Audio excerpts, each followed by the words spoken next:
सब नोट्स बना रहे होंगे बढ़िया से, साथ साथ याद कर रहे हैं, कोशिश कर रहे हैं सुनाने की। बाकी चीज़ें जो हम डिस्कस कर रहे हैं सभी पार्टिसिपेट करें। एक बार जितना हमने करा है क्विक रिवीजन करते हैं और फिर प्रोडक्शन पॉसिबिलिटी कर्व के जिस क्वेश्चन पर लास्ट क्लास में रुके थे वहाँ पहुँचते हैं। आज भी आपके लिए एक छोटा सा टेस्ट बनाया गया है 5 क्वेश्चंस का। बट जो हर बार टेस्ट आपके हम ले रहे हैं इसमें गलतियां हो रही हैं कुछ बच्चों की बार बार। कोशिश करा करें कराए हुए टॉपिक पर एमसीक्यू हुए ध्यान से करें, गलतियां ना हो, क्योंकि रटी हुई लाइनें पेपर में आने वाली नहीं है। इन्हीं टॉपिक को लेकर वो कुछ बदल के क्वेश्चन बनाएगा और हम यहां गलती कर रहे हैं तो फिर वहां भी करेंगे। तो खेल शुरू करते हैं। पहला शब्द 1 नंबर के लिए मार्किंग स्कीम के साथ हमने याद करा, इकोनॉमी। मन में सब रिवाइज कर सकते हैं। Economy is a system in which people get their living through the indulgence of economic activities like production, consumption, investment. फिर हमने एक्टिविटीज की चर्चा करी, economic activities which can be measurable in terms of money, with example non-economic activities which cannot be measurable in terms of money। इससे ज़्यादा का topic नहीं है ये। फिर हमने यहाँ याद करा 3 major economic activities only for 1 marks, जिसको वो एग्जाम्पल को लेकर, मीनिंग को लेकर या एमसीक्यू में टिक करा सकता है। प्रोडक्शन याद करा, increase in the utility of a commodity is known as production.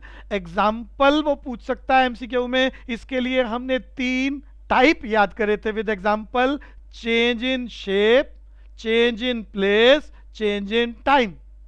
और फिर हमने कंजम्पशन याद करा, use of a commodity which gives direct satisfaction to human being is known as consumption. और एग्जाम्पल के साथ समझाया वो कौन सी वस्तु का उपयोग यानी यूज कंजम्पशन नहीं होता और उसे लॉस मानते हैं, समझाया था।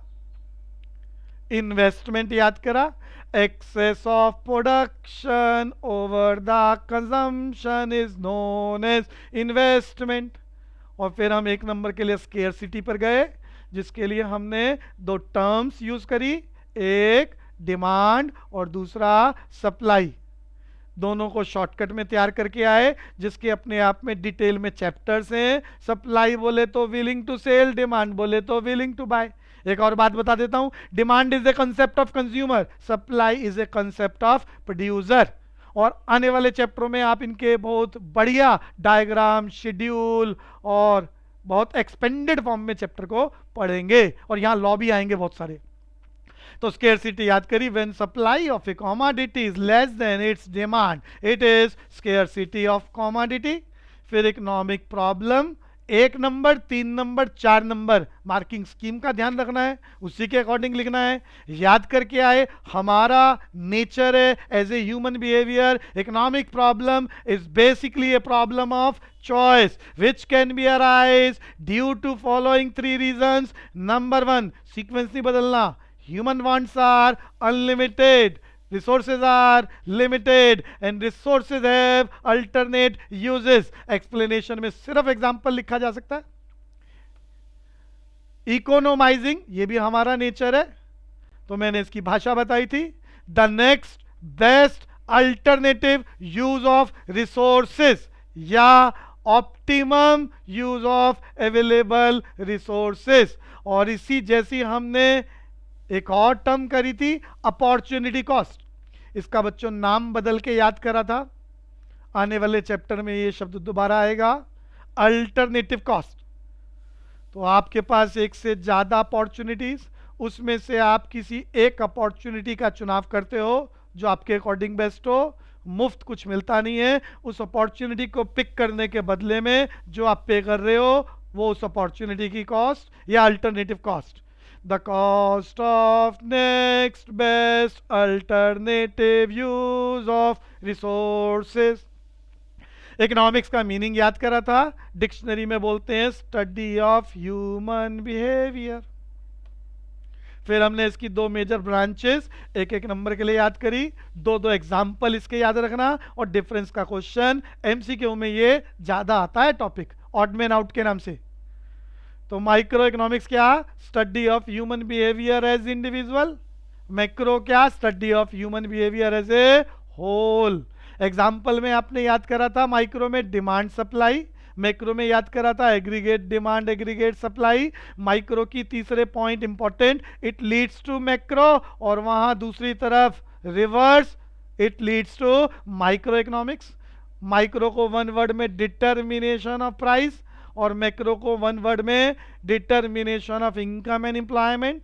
माइक्रो बेस्ड ऑन अजम्पशन, बोले तो partial equilibrium, and macro not based on assumption, बोले तो जनरल इक्विलिब्रियम, टेक्निकल लेवल। और फिर हम पहुंचे थे अगले इंपॉर्टेंट टर्म पर, central problems are the basic infrastructural problem of an economy which can be arise due to scarcity of resources। ये मीनिंग लिखने के बाद आप पूरा चार्ट बनाना, और उसके बाद 3 पैराग्राफ लिखने हैं, what to produce, how to produce, for whom to produce. समझा चुका हूं। आप इन तीनों हेडिंग्स में एक एक एग्जाम्पल प्लॉट कर सकते हो अकॉर्डिंग टू योर बुक्स या अकॉर्डिंग टू माई एग्जाम्पल। आगे चलते हैं।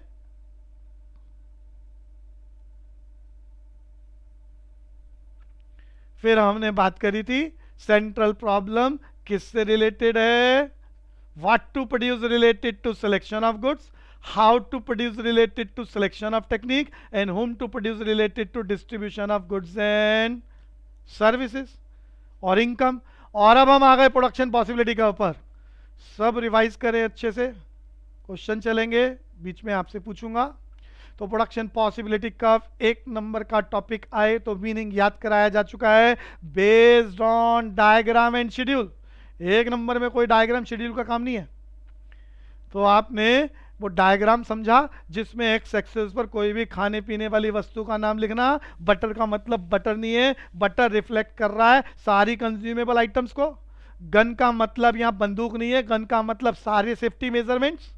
और जो आदमी ये टॉपिक बना रहा है उसका नाम प्रोफेसर सैमुअल्सन, और वो यहाँ पर इस टॉपिक के नाम से क्या बताना चाह रहा है, सॉल्यूशन ऑफ सेंट्रल प्रॉब्लम्स, यानी solution of what to produce, solution of how to produce, solution of और हुम टू प्रोड्यूस, जो हम इस टॉपिक के एंड में समझेंगे कि उसने कैसे बताया। फिर हमने याद करा कि आपके पास जो भी रिसोर्सेज है वो फिक्स्ड है, गिवन है, वो सारे के सारे रिसोर्सेज खाने पीने पे लगा दो। अरे सदियों से ऐसा ही कर रहे हैं हम, या तो अपनी रक्षा सुरक्षा। अरे बचपन में जब आदमी आज से लाखों साल पहले जंगलों में एज ए होमोसेपियन रहता था, तो या तो जानवरों को मार के खा जाता था या आग जलाकर जानवरों से अपनी रक्षा सुरक्षा करता था। तब से लेकर आज तक चीजें बदली हैं, बट काम तो यही दो ही हो रहे हैं, खाने पीने का और रक्षा सुरक्षा का, जिसके नाम बदल गए। तो यहां पर एक्स एक्सिस वाई एक्सिस आप प्लॉट कर देना। टेबल बनाने का तरीका बता दिया था मैंने। एक्स एक्सिस पे जो भी शब्द लिखो वो 0 1 2 3 एक एक करके बढ़ाना। वाई एक्सिस पे गन जो भी लिखा पहले ज्यादा फिगर लिखना, फिर जितना घटाया इसके रीजन भी चलेंगे, अगली बार उससे ज्यादा, अगली बार उससे ज्यादा, फिर अगली बार उससे ज्यादा। बताया था मैंने आखिरी में 0 आना चाहिए। कॉम्बिनेशन जितने बने, 2-4 फालतू या 2-4 कम, वो जितने कॉम्बिनेशन बने। और फिर आपने यहाँ भाषा याद करी थी, इसको पढ़ने का काम है, अलग से कुछ नहीं है। Production possibility curve reflect the various possible combination of two commodities which N economy can be produced on the basis of full and efficient use of resources with given technology and period of time. इस meaning में सारी assumption भी हैं और इसके features भी हैं। 1 number की बात खत्म। 3 से 4 नंबर के लिए आएगा तो वो बोलेगा explain the concept of production possibility curve या फ्रंटियर। तो आप पहले वो मीनिंग लिखना जो आपने अभी याद करा, रिपीट करा, फिर उसके नीचे एक डायग्राम और शेड्यूल बनाना। उसके बाद आपको यहाँ मैंने कहा था अजम्पशंस लिखनी है। माइक्रो में जितने हम नियम पढ़ने वाले हैं सब अजम्पशन पर बेस्ड है। 3 अजम्पशन लिखना जरूरी है। आपको 4 याद कराए गए हैं, आप याद कर चुके हैं। कोई भी सीक्वेंस आगे पीछे बदल सकते हैं। Only 2 goods can be produce, resources are fully and efficiently utilize, technology क्या है, कांस्टेंट है और कैन नॉट बी चेंज। जो भी रिसोर्सेज आपके पास हैं दो वस्तुओं के प्रोडक्शन पर, वो पहले से गिवन है, जिसको आप कम ज़्यादा नहीं कर सकते। और उसके बाद आखिरी में आपने लिखना है the features of production possibility curve या फ्रंटियर। सीक्वेंस यही रखो तो अच्छा रहेगा। पहली बात, production possibility curve slopes downward. दूसरी बात, production possibility frontier is concave to origin, बताया था कनकेव कैसी शेप। और फिर तीसरी बात जो आपकी बुक्स में नहीं है, लिखना चाहो लिख दो, नहीं लिखो तो प्रॉब्लम नहीं है। Production possibility curve reflect the solution of central problems, बोले तो solution of what to produce, solution of how to produce, solution of for whom to produce. तो पीपीसी का पहला क्वेश्चन 3 to 4 मार्क्स खत्म। फिर हमने पीपीसी के अगले दो क्वेश्चन बहुत सारे हैं, मैंने सिर्फ अगले दो क्वेश्चन बोले थे और उनमें से एक की चर्चा करी थी 3 से 4 नंबर के लिए। तो आप याद करके आए हो कि पीपीसी कर्व कैसा होता है, डाउनवर्ड स्लोपिंग। पेपर वाला यही बात लिखेगा और कहेगा एक्सप्लेन करो डाउनवर्ड स्लोपिंग क्यों होता है। बोलेगा what is the reason behind the downward sloping production possibility curve, या production possibility curve slopes downward, explain. तो इस पर पिछली क्लास में डिस्कशन हुआ था, आज फिर चर्चा कर रहे हैं ताकि किसी को कोई कंफ्यूजन रह गई हो, लिख ना पाया हो, समझ ना पाया हो, तो वो तैयारी कर ले हमारे अगले क्वेश्चन की। Production possibility curve slopes downward, ऐसा वो क्वेश्चन में बोल रहा है और कह रहा है एक्सप्लेन करो ये ऐसा ही क्यों होता है। तो इसके लिए मैंने बताया था आपको, पहली बात पीपीसी का मीनिंग लिखना है जो आपको याद हो चुका है। Reflect the various possible combination of two commodities which an economy can be produce on the basis of full and efficient utilization of resources with given technology and period of time. और उसके बाद ये सुंदर diagram और schedule जो आप पहले याद करके आए हो बना देना। अब आपको अपना पैराग्राफ लिखना है, इसी पैराग्राफ के नंबर हैं और इस पैराग्राफ में समझाना है कि पीपीसी कर्व डाउनवर्ड स्लोपिंग होता है। और इस पैराग्राफ में क्या लिखना है, उसके लिए सिर्फ डायग्राम पढ़ना आना चाहिए। और उसके लिए डायग्राम को मैंने समझाया, कोई भी चीज डाउनवर्ड स्लोपिंग केवल तभी होगी जब एक्स एक्सिस पर जो भी वस्तु है और वाई एक्सिस पर जो भी वस्तु है उन दोनों के बीच में इनवर्स रिलेशन होगा। शब्दों को समझाया था, अगर एक्स एक्सिस की वस्तु और वाई एक्सिस की वस्तु दोनों के बीच में सेम रिलेशन हो जाए तो डायग्राम कैसा बनेगा, अपवर्ड स्लोपिंग, नीचे से ऊपर की ओर।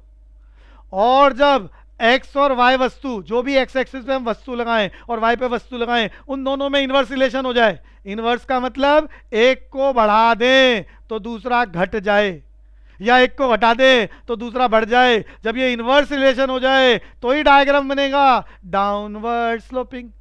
यानी वो पूछ रहा है प्रूफ करो डाउनवर्ड स्लोपिंग, का मतलब हमें प्रूफ करना है इनवर्स रिलेशन।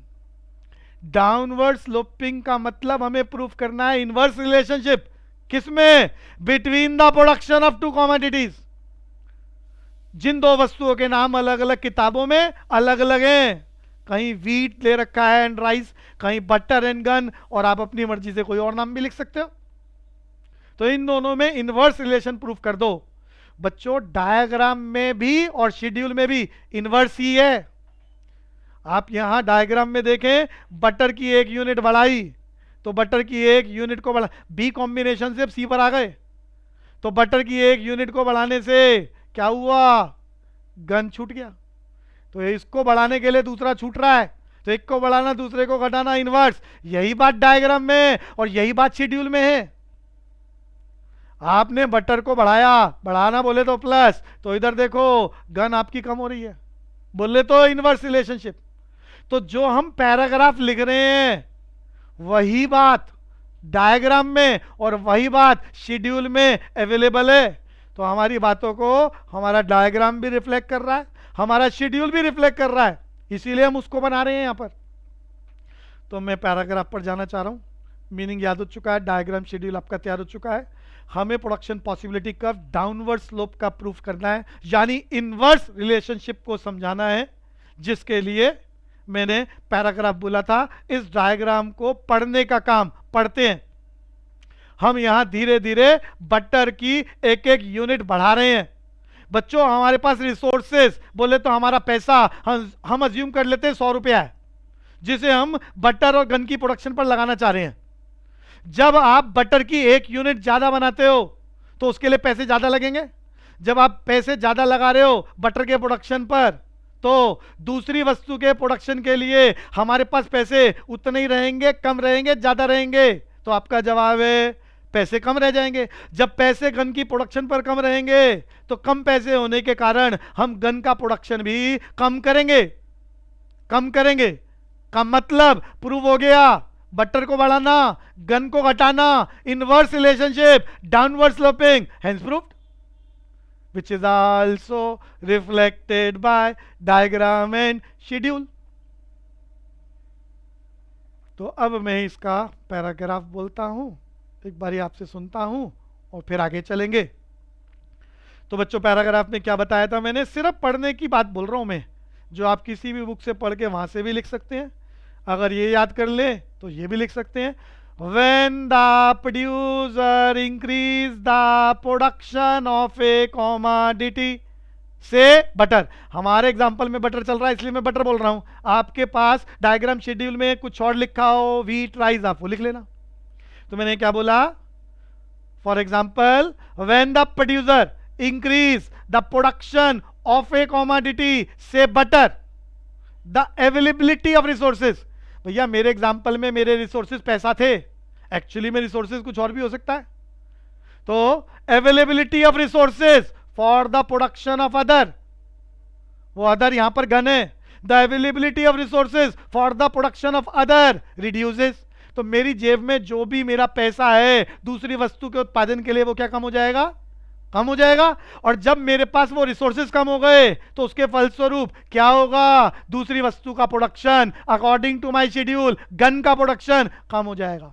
और जैसे ही ये बात लिख देंगे तो बोलेंगे due to this inverse relationship between the production of butter and gun, the slope of production possibility curve downward, which is also reflected by diagram and schedule. तो मैं पैराग्राफ फाइनली एक बार और बोल रहा हूं। When the producer increase the production of a commodity, say butter, the availability of resources for the production of other reduces, so the production of gun also reduces due to this inverse relationship between the production of two commodities, butter and gun. Production possibility curve slopes downward, which is also reflected by सुंदर diagram and schedule। अब लिख सकते हैं also reflected by, diagram ऊपर बनाया है तो above diagram and schedule, और डायग्राम शेड्यूल नीचे बना लो पैराग्राफ के तो लिख देना बिलो डायग्राम एंड शेड्यूल। जो आपने बोला वो डायग्राम शेड्यूल में भी है। 3 to 4 मार्क, क्वेश्चन खत्म। किसी को कुछ पूछना है तो पूछ सकते हैं। तो मैं टेस्ट 5 क्वेश्चन आपकी स्क्रीन पर आ रहे हैं, अच्छे से करना।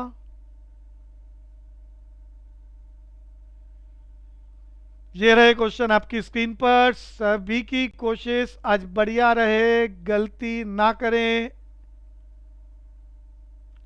और फिर कोई मिस्टेक हो तो मैं बाद में एक्सप्लेन करता हूं चीज़ों को, तो समझें कि वो मिस्टेक क्यों हुई है। किसी को किसी क्वेश्चन में कुछ कंफ्यूजन लगे, आप अपनी साउंड अनम्यूट कर पूछ सकते हैं।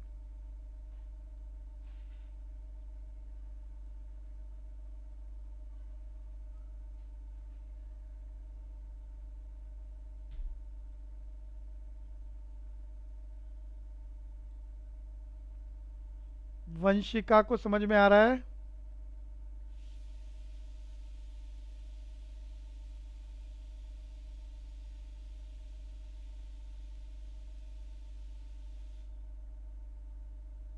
बहुत बढ़िया, एक बच्चे का अटेम्प्ट हो चुका है।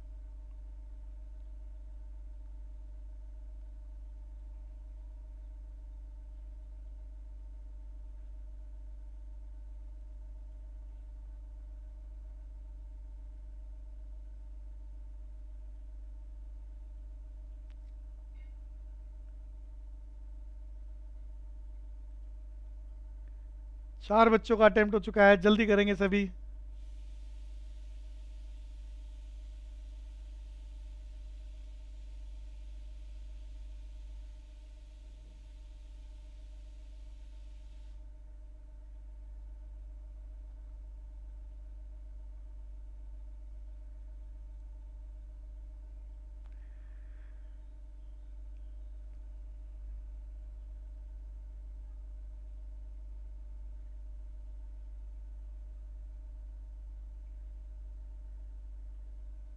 जिन बच्चों ने अटेम्प्ट कर लिया है सिर्फ उनसे पूछ रहा हूँ, यहाँ पर एक क्वेश्चन में लिखा था नीति आयोग, तो कोई बता सकता है ये क्या होता है नीति आयोग? जिन्होंने अटेम्प्ट कर लिया है सिर्फ उनसे बात हो रही है।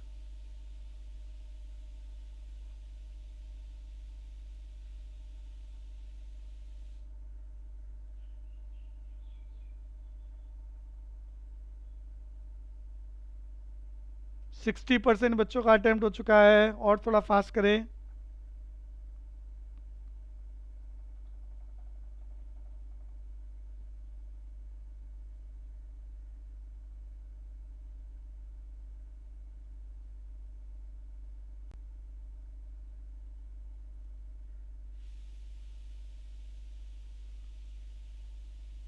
नाइन्टी परसेंट बच्चे अटेम्प्ट कर चुके हैं, जल्दी करें, सिर्फ 2 स्टूडेंट्स बचे हैं।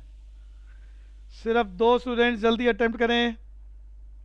पार्टिसिपेशन सबका होना चाहिए, जो आपके अकॉर्डिंग बेस्ट हो टिक करें। एक बच्चा बचा है, सिर्फ एक स्टूडेंट अटेम्प्ट करे, वो भी जल्दी से।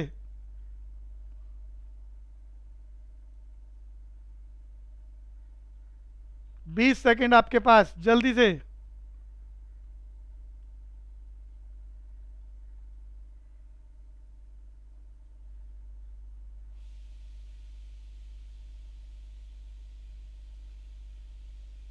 और समय समाप्त होता है।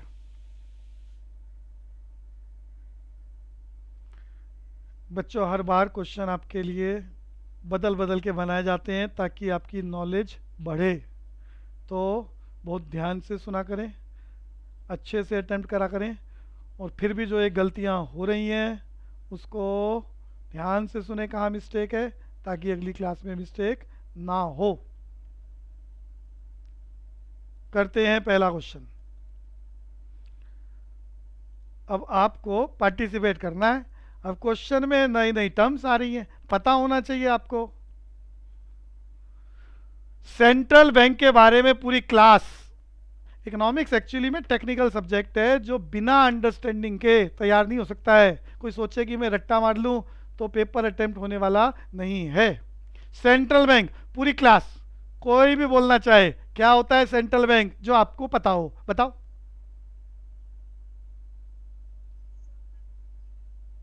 हाँ जी, हर कंट्री में एक ही सेंट्रल बैंक होता है, एक ही सेंट्रल बैंक होता है। और हिंदुस्तान के सेंट्रल बैंक का नाम बिल्कुल सही बताया बच्चे ने, रिजर्व बैंक ऑफ इंडिया। थोड़ा सा इसके, ये तो आपने बता दिया हिंदुस्तान का सेंट्रल बैंक आरबीआई। अच्छा, बात चल रही है तो पूछ लेता हूं आपकी नॉलेज के लिए, हिंदुस्तान में नोट छापने का काम सेंट्रल बैंक का होता है और कोई नहीं छाप सकता। तो उस नोट के ऊपर सिग्नेचर किसके होते हैं? Governor of RBI. Central bank का जो सबसे बड़ा हेड होता है उसके सिग्नेचर होते हैं। आजकल आरबीआई का गवर्नर कौन है? पूरी क्लास, बहुत बढ़िया, बहुत बढ़िया। प्रथम बोलो, क्या बोला है बच्चे ने? Governor of RBI. प्रथम लुगारिया बोलो। हिंदुस्तान का सेंट्रल बैंक आरबीआई है, रिजर्व बैंक ऑफ इंडिया। उसके गवर्नर का नाम? महक यादव, शक्तिकांत दास। महक यादव, दोबारा बोलो क्या है? दास, दास। तो सेंट्रल बैंक के बारे में आपने एग्जाम्पल तो बता दिया, गवर्नर की बात मैंने बता दी, सेंट्रल बैंक नहीं बताया क्या होता है। हाँ,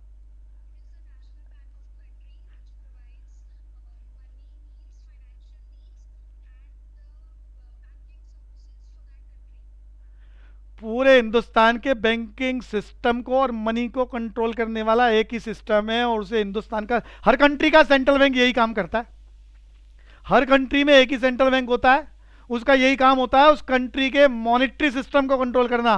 तो ध्यान से सुनना, मैं मीनिंग बोलूंगा।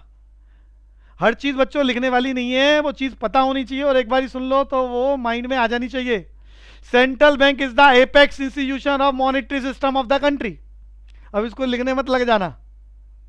तो सेंट्रल बैंक क्या है? किसी भी कंट्री के मॉनेटरी सिस्टम का सबसे बड़ा इंस्टीट्यूशन होता है। और हिंदुस्तान में सबसे बड़ा इंस्टीट्यूशन जहां से मनी कंट्रोल होती है। अच्छा, खाली कंट्रोल नहीं हो रही, पहले छप रही है, फिर प्रमोट हो रही है और फिर डिस्ट्रॉय भी हो रही है। अरे तुमने हिंदू माइथोलॉजी में पढ़ा होगा, क्रिएटर, ब्रह्मा विष्णु शिवा की बात कर रहा हूं मैं। तो क्रिएटर, प्रिजर्वर एंड डिस्ट्रॉयर। ऐसे ही किसी भी कंट्री में पैसे का क्रिएटर, मनी का क्रिएटर, प्रिजर्वर और डिस्ट्रॉयर उस कंट्री का सिर्फ सेंट्रल बैंक होता है। मैं वापस आ रहा हूं जी, बात समझ में आ गई आपको? मीनिंग भी मैंने बोला। NITI Aayog, any one of you, पूरी क्लास, नीति आयोग।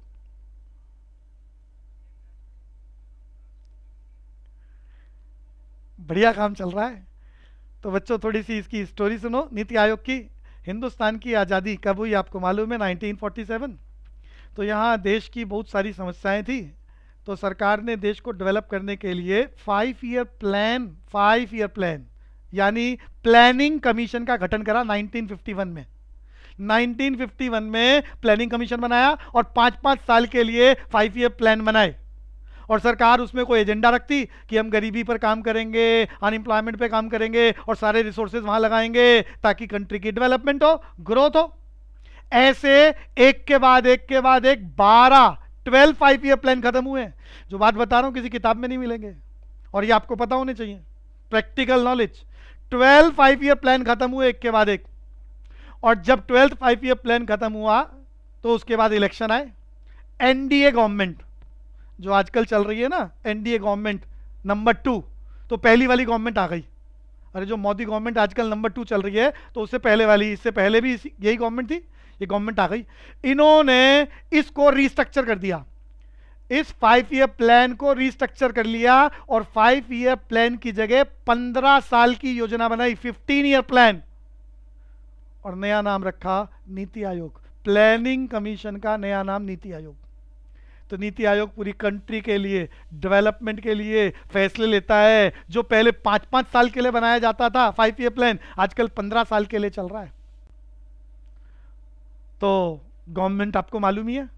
तो बच्चों मैक्रो इकोनॉमिक्स आप सबको मालूम है, study of human behaviour as a whole. Central bank पूरी कंट्री को कंट्रोल कर रहा है through the monetary system, macro को रिफ्लेक्ट कर रहा है। नीति आयोग पूरे देश के लिए 15 साल का टारगेट रखकर प्रॉब्लम को सॉल्व करने के लिए पैसे लगा रहा है। गवर्नमेंट भी पूरी कंट्री के से रिलेटेड है। तो यहां आंसर क्या है? All of these.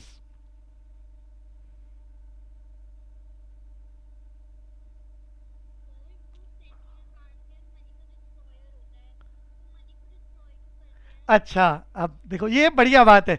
कुछ भी कंफ्यूजन हो, आप कोई एक पूछेगा तो फायदा सबको मिलेगा बच्चों।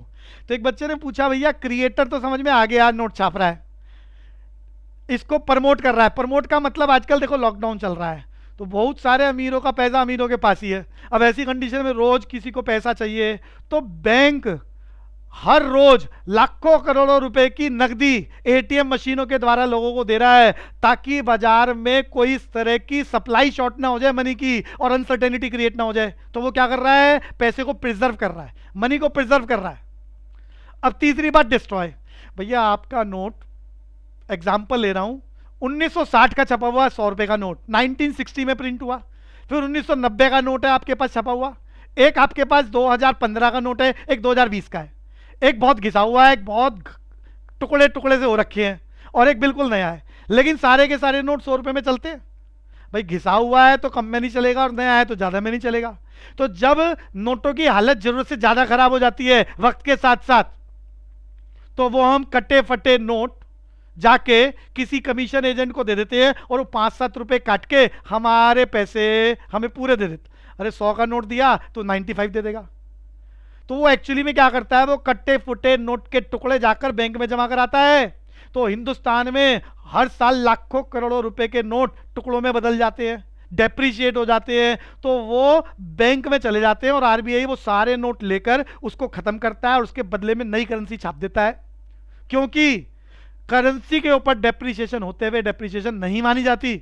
1960 का घिसा हुआ नोट है तो भी 100 में चलेगा, और आज का नया है तो भी वो 100 में चलेगा। तो ज्यादा घिस गया है बैंक में दे दो, बैंक में दे दो, पूरे मिल जाएंगे। 4 टुकड़े कर दो आप तो किसी कमीशन एजेंट को दे दो, वो दो। अच्छा, कमीशन एजेंट को पता है कौन कौन सी ब्रांचेज हैं जहां पर जाके पूरे पैसे मिल जाते हैं, आपको पता नहीं है तो आप एजेंट को दे देते हो, 2-4 रुपए कटवा के पैसे ले लेते हो, तो वो पैसे को डिस्ट्रॉय भी कर रहा है।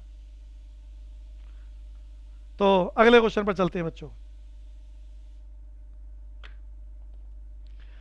तो micro economics is the study of, भैया प्रोड्यूसर एक व्यक्ति का इंडिविजुअल एनालिसिस हो रहा है, माइक्रो को रिफ्लेक्ट कर रहा है, प्रोडक्शन की बात हो रही है सिर्फ एक वस्तु की, ये भी माइक्रो है, एक इंडस्ट्री की बात हो रही है, ये भी माइक्रो है, तो यहां भी आंसर क्या है, ऑल ऑफ दीज। ये सारी बातें माइक्रो को रिफ्लेक्ट कर रही है। Study of human behaviour as individual. मेरा तीसरा question, economic problem arises because of, बच्चों 3 बातें याद करिए, ह्यूमन वांट्स आर अनलिमिटेड, लिखा हुआ नजर आ गया। दूसरी बात, रिसोर्सेज आर लिमिटेड, आपने याद करा रिसोर्सेज आर लिमिटेड, यहां लिखा है resources are unlimited. Resources unlimited तो होते ही नहीं है, कुछ भी तो आपके पास अनलिमिटेड नहीं है, ना आपका पैसा, ना आपके कपड़े, ना आपका जीवन, वो भी लिमिटेड है। सबको पता है एक दिन जाना है, बस यही नहीं पता कब जाना है, लेकिन सबको पता है जाना है और वो लिमिटेड है। तो आंसर यहां क्या रहा, ए। तो अगले क्वेश्चन पर चलते हैं। Central problems are called central because they are faced by, भैया सेंट्रल प्रॉब्लम को सेंट्रल इसलिए कहते हैं बिकॉज वो centrally located in respect of all the countries. हर घर की कहानी, हर देश की कहानी है, और कोई भी देश इस समस्या से बच नहीं सकता। ये समस्या क्यों आ रही है, इकोनॉमिक प्रॉब्लम, तुम्हारे ह्यूमन बिहेवियर के कारण, जिसे तुम चाहकर भी बदल नहीं सकते। कैसा है तुम्हारा nature, human wants are unlimited, और उसको पूरा करने के लिए रिसोर्सेज क्या है, लिमिटेड, जिसके चलते इस दुनिया की हर कंट्री की problem central problems. Answer, all the countries.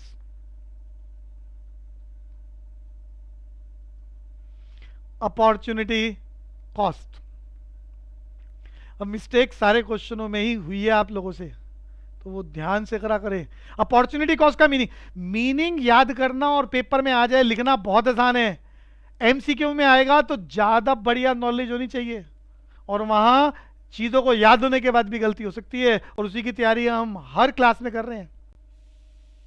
Class में 1-2 बच्चे नए हैं, थोड़ी सी कंफ्यूजन है उनको, तो बार बार क्लासेस को बहुत अच्छे से सुने, वीडियो भेजी जा रही है, चीज़ों को याद करें, हर क्लास अटेंड करें, तो चीज़ें समझ में आएंगी, आसान हो जाएंगी। अपॉर्चुनिटी कॉस्ट का यहां मतलब डमरू वाला आंसर परफेक्ट है, क्यों को थोड़ा समझ लेते हैं।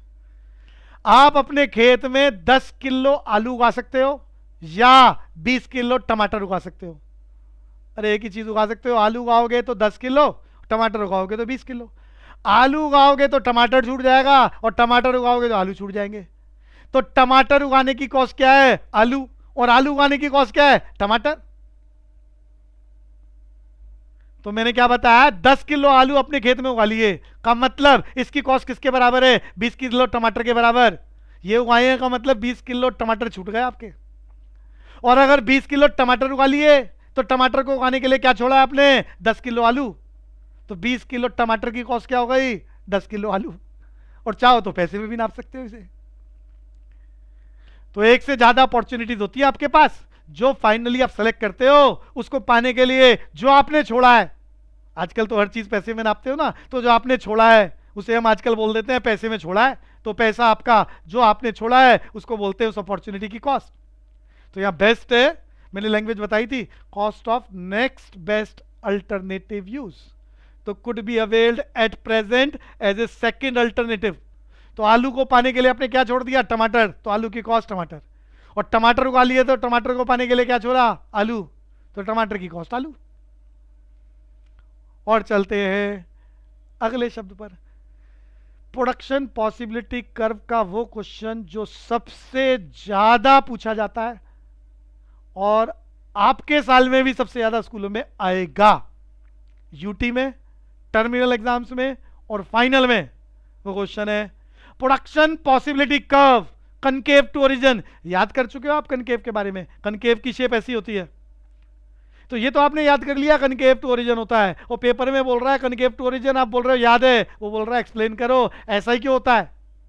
का मतलब स्ट्रेट लाइन क्यों नहीं होता और कन्वेक्स क्यों नहीं होता। मैंने शेप बना दी, कन्वेक्स क्यों नहीं होता और स्ट्रेट लाइन क्यों नहीं होता, ये कनकेव ही क्यों होता है, ये एक्सप्लेन करने के लिए मांग रहा है। Highly repeated question of this topic production possibility curve. अब ये सीधा सीधा नहीं समझा जा सकता, इसके लिए हमें अलग से टर्म तैयार करनी पड़ेगी, मार्जिनल अपॉर्चुनिटी कॉस्ट, जिसको टेक्निकली हम शॉर्टकट में एमओसी लिख सकते हैं। एमओसी मार्जिनल अपॉर्चुनिटी कॉस्ट का एक और नाम है मार्जिनल रेट ऑफ ट्रांसफॉर्मेशन। तो पहले हम एमओसी को याद करते हैं एक नंबर के लिए, और फिर उस टॉपिक को यहां लेके आएंगे और समझेंगे ये शेप ऐसी क्यों। तो मार्जिनल अपॉर्चुनिटी कॉस्ट या एमओसी या मार्जिनल रेट ऑफ ट्रांसफॉर्मेशन। बच्चों अपॉर्चुनिटी कॉस्ट एक एक करके तैयार करते हैं। अपॉर्चुनिटी कॉस्ट आप बचपन में याद कर चुके हो, बचपन का मतलब पुरानी क्लासेस में अभी भी डिस्कस करा था। Cost of next best alternative use of resources example मैंने लिया था अपॉर्चुनिटी कॉस्ट का, उसको मन में चलाओ, फिर हम मार्जिनल पर आएंगे। अभी मैंने बताया 10 किलो आलू उगाने के लिए आपने क्या छोड़ा, 20 किलो टमाटर। तो 10 किलो पटेटो की कॉस्ट क्या हुई, 20 किलो टमाटो। ये हो गई अपॉर्चुनिटी कॉस्ट। मैं अभी अपॉर्चुनिटी कॉस्ट समझा रहा हूं, डिफरेंस समझना, अपॉर्चुनिटी और मार्जिनल अपॉर्चुनिटी कॉस्ट में क्या फर्क है। 20 किलो आलू के लिए आपने 10 किलो आलू के लिए आपने 20 किलो टमाटर छोड़े, अपॉर्चुनिटी कॉस्ट। एक आलू के लिए कितने टमाटर छोड़े, ये मार्जिनल अपॉर्चुनिटी कॉस्ट है। बच्चों मार्जिनल को डिक्शनरी में कहा जाता है एडिशनल। हमारे बहुत सारे चैप्टरों में अलग अलग टर्म्स के साथ वो ये शब्द लगाएगा मार्जिनल, हर चैप्टर में लगेगा ये शब्द मार्जिनल। तो मैं मार्जिनल को डिक्शनरी में क्या बोल रहा हूं, एडिशनल। तो जहां आपको एडिशनल याद आ जाएगा तो मार्जिनल आप जल्दी समझ जाओगे। तो जब हम 10 किलो आलू की बात करें पाने के लिए क्या छोड़ा, 20 किलो टमाटर, अपॉर्चुनिटी कॉस्ट। अब हम एक एक की बात करें कि एक आलू को पाने के लिए कितने टमाटर छोड़े, मार्जिनल अपॉर्चुनिटी कॉस्ट। मार्जिनल का मतलब एक एक की बात करनी है। तो अब मैं मीनिंग बोलना चाह रहा हूं, मार्जिनल अपॉर्चुनिटी कॉस्ट।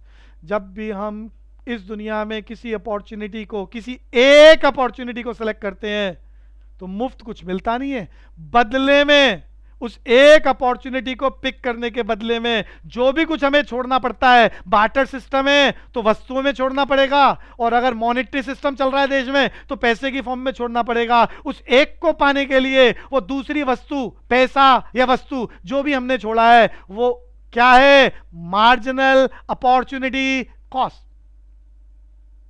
शब्दों को याद कर रहे हैं, sacrificing rate of others due to additional unit of a commodity produced by the producer.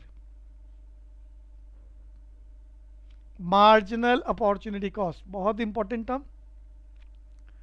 Meaning एक नंबर के लिए समझे, बट वो मीनिंग एक नंबर के लिए मांगे ना मांगे इसी पर बेस्ड है तुम्हारा वो टेक्निकल क्वेश्चन जिसमें बात हो रही है कनकेव की। और आने वाले चैप्टर्स में भी हम इसको दोबारा तैयार करेंगे एक नए शब्द के साथ, और वो शब्द अगले चैप्टर में क्या होगा, मार्जिनल रेट ऑफ सब्स्टिट्यूशन। और ये समझ नहीं आया तो वो वहां से भी जाएगा। मैंने क्या कहा आपको, किसी एक वस्तु का उत्पादन करो, when you produce additional unit of a commodity, तो मुफ्त तो कुछ मिलेगा नहीं, बदले में आपको कुछ पे करना पड़ेगा। या तो पुराना जमाना वस्तुओं की फॉर्म में कि एक आलू को पाने के लिए 2 गोभी दे के आए, या आज का जमाना एक आलू को पाने के लिए आपने 2 रुपए दिए। तो उस एक को पाने के लिए, एक की बात कर रहे हैं इसीलिए मार्जिनल लग रहा है, तो एक को पाने के लिए जो आप दूसरी वस्तु छोड़ रहे हो, वस्तु या पैसा, वो उस एक आलू की मार्जिनल अपॉर्चुनिटी कॉस्ट को मैंने मीनिंग में बोला था। the sacrificing rate of others due to additional unit of a commodity produced by the producer. तो एमओसी याद हो गया होगा मीनिंग बच्चों, क्या बताया मैंने? Sacrificing rate of others, sacrificing rate of, अब वो जो छोड़ रहे हो, वो 2 छोड़ रहे हो, 5 छोड़ रहे हो, 6 छोड़ रहे हो, 10 छोड़ रहे हो, नहीं पता, वो जो भी छोड़ रहे हो किसको पाने के लिए? कुछ एक वस्तु के प्रोडक्शन के लिए.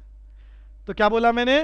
Sacrificing rate of others due to additional unit of a commodity produced by the producer is known as marginal opportunity cost.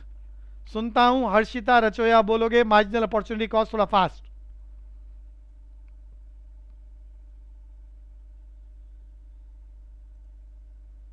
थोड़ा जल्दी जल्दी बोले.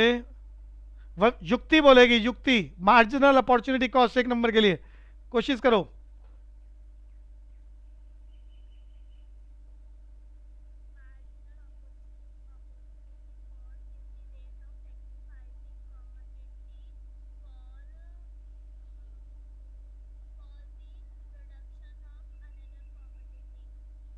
अच्छी कोशिश है, बहुत बढ़िया. टीसा बोलेगी मार्जिनल अपॉर्चुनिटी कॉस्ट. टीसा.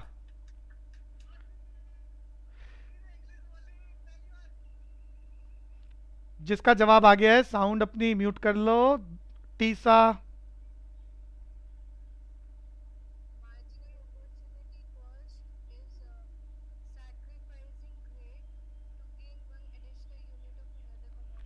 थोड़ा सा शब्दों को ठीक करो सब. देखो जो मैंने सामने लिखा है मैं थोड़ा हट के भी बोल रहा हूं ताकि आप चीजों को सुन के याद कर सको. मैंने बोला है सेक्रीफाइसिंग रेट ऑफ अदर्स. अब वो अदर वक्त के हिसाब से बदल सकता है. पुराने जमाने की बात करें तो वस्तु, नए जमाने की बात करें तो पैसा. तो सेक्रीफाइसिंग रेट किसका? अदर्स. तो sacrificing rate of others due to additional unit of a commodity produced by the producer. फिर बोल रहा हूं, सब मन में रिवाइज करो. Marginal opportunity cost refers to sacrificing rate of others due to additional unit of a commodity produced by the producer. Mahak Goyal बोलेगी.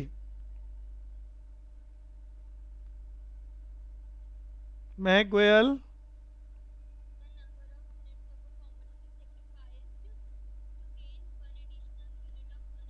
हाँ बिल्कुल ठीक है. वंशिका कोशिश करेगी. वंशिका.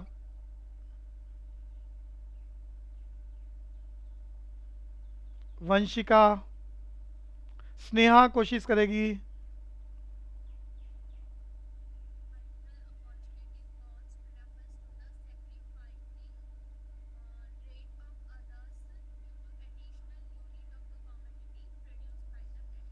बहुत बढ़िया. चिराग बोलेगा.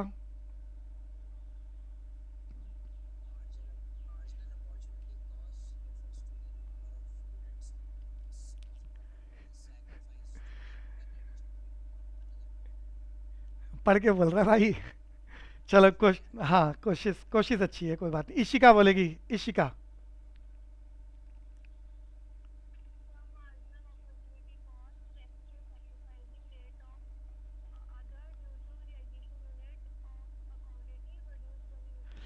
महक अग्रवाल बताएगी. हमने पैराग्राफ याद करा था. Production possibility curve is downward sloping explain.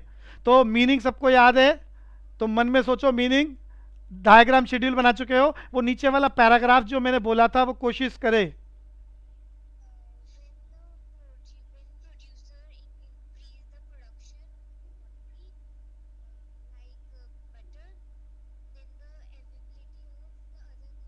नहीं, availability of resources for the production of other decreases. अभी बात नहीं, अभी अभी रुक जाओ. अभी रिसोर्सेज कम हुए हैं, उसके बाद बोलो so the production of other से गन आल्सो रिड्यूसेस. और फिर बोलो अपनी लाइन जो भी बोल रहे थे बोलो.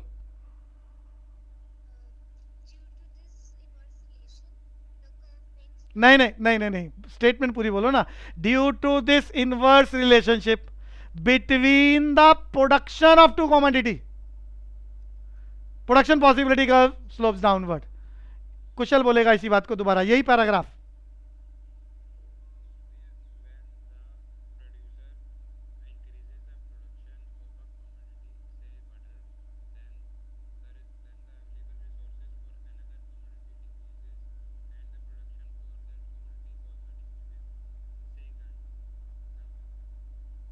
आगे आगे कंक्लूड करो। So due to this inverse relationship between, यही इनवर्स से ही तो पता चल रहा है डाउनवर्ड है, तो ये लाइन। अच्छा, थ्योरी में जब भी 3 नंबर 4 नंबर 6 नंबर के क्वेश्चन है, तो जो मेजर वर्ड है ना हमारे आंसर का, उसको आप नोट्स में भी अंडरलाइन करो, पेपर में भी अंडरलाइन करो, ताकि टीचर को लगे कि ये मेन लाइन इसने लिखी है और ये बढ़िया लाइन लिखी है, उसको हाईलाइट करो। हाईलाइट सेम कलर से करते हैं, कभी हाईलाइटर यूज करना शुरू कर दो, पेपर में अलाउड नहीं होते। तो due to this inverse relationship between the production of two commodities, PPC curve slopes downward. तो चीजों को क्लास में साथ साथ याद करने का काम करें, अंडरस्टैंडिंग बनाते हुए। नैना सिंह बोलेगी यही पैराग्राफ दोबारा।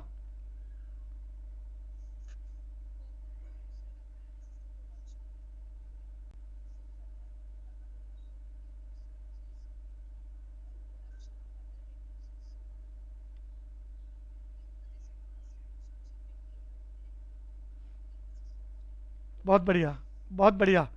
तो एमओसी का मीनिंग पूछते हैं हर्षिता रचोया। हर्षिता, एमओसी।